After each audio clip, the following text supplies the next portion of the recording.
साथियों, नहीं नहीं मत स्किप कीजिए। आपको बोला गया था, सावधान किया गया था, लेकिन आप लोग ने नहीं माने, गलत जगह वोट दे दिए। मोदी जी को इस्तीफा देना पड़ेगा।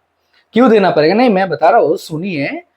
टाटा ग्रुप और एयरबस ने मिलकर fully made in India and fully assembled in India C295 military carrier बना दिया और उसका सफल परीक्षण भी कर लिया।